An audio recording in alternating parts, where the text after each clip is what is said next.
So Comikaze 2015 has come and gone just like that.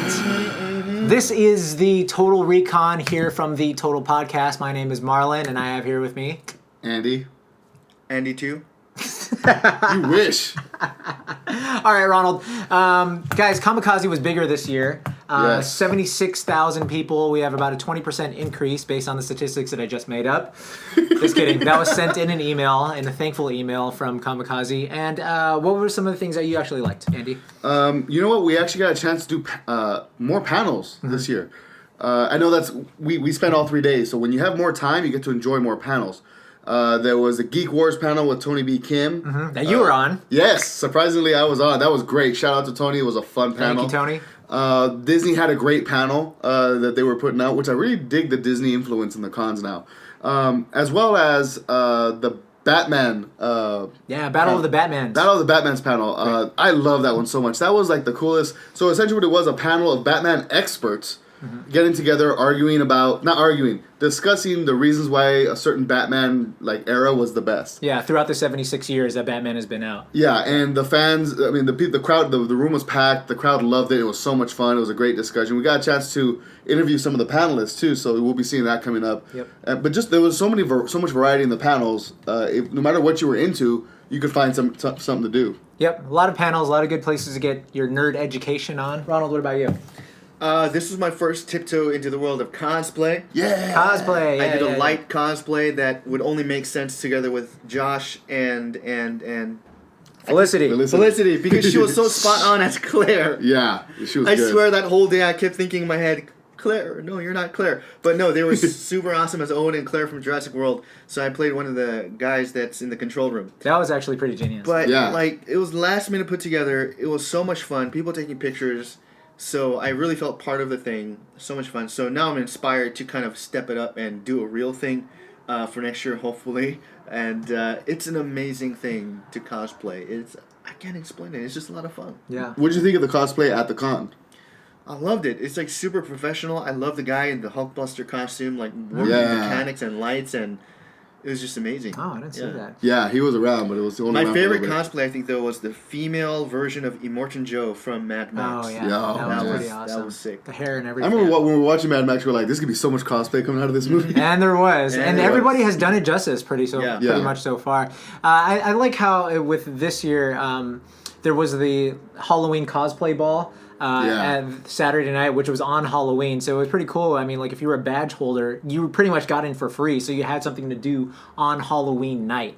And there was the Flux Capacitors, which was an 80s throwback band, good. DMC from Run DMC came out and sang Tricky. I mean, that is legendary. That was blew it really up when he cool. got in there. Nobody was expecting for that to happen, but when he did it, everyone was just going nuts. So I love how they're still doing things with LA Live. Can they do more things with LA Live? Absolutely, Comikaze. I wish that, like SDCC, they start to funnel more things into the vendors and the restaurants and the hotels. Like, hey, you're actually here for Comikaze. Like how, when you're there for Comic-Con, it's like this restaurant is going to do Comic-Con type things. Like they're going to be hosting Q&A at this restaurant, you get a welcome packet from the hotel about Comikaze.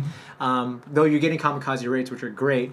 But I love how LA Live, they could do things in that quad area. It's such a great there space. Anyway. Yeah. It was such a great space for that. Yeah. So, it was still fun. The cosplay ball was awesome, and they just treat their fans so well with entertainment and stuff. Now, something that was different and new this year because of the convention grew was that they actually split the con into two halls, the South and the West Hall. How did you guys feel about that, real quickly? I kind of, it was confusing at first. I understand the need for it, and it was bigger. You can feel the size. And so it did accommodate the people because at no point did I feel super congested in one of the rooms. But because it's split, you had to walk from one side to the other to do different things. Yeah. It was a little confusing at first because they didn't really announce it. You had to talk to other convention people, and they were like, oh, yeah, there's a whole other set of things to do over here. So I wasn't the biggest fan of that, but I could see the need for it. Right. Yeah, I didn't even know that there was a second part. Yeah. So the whole time I was like, where are the celebs? Where are the celebs? And lo and behold, I was not even in part where they had the main stage. Yeah. Mm-hmm. Yeah, so they had the main stage where they had the huge panels, and then they had Stan Lee in the museum in one area. So those things were separated, but it's just that it seemed people were kind of lost knowing not knowing where to navigate or how to navigate. But we want this. Like, that's a good problem, right? It's a good problem to have because they're growing. Yeah. And I also miss that. I also love that open area in front of the old main hall. Yes. That was such a good cosplay area. Yeah, that's a great area. I think they just need better signage and more announcements active. As things are going on. Because you didn't know what was going on in the main stage. Right. You didn't know when Stan Lee was appearing. So they need, like, those announcements. Like just PA announcements letting the fans know what was going on. So, as this is the end of our con season, is there anything you guys are looking forward to?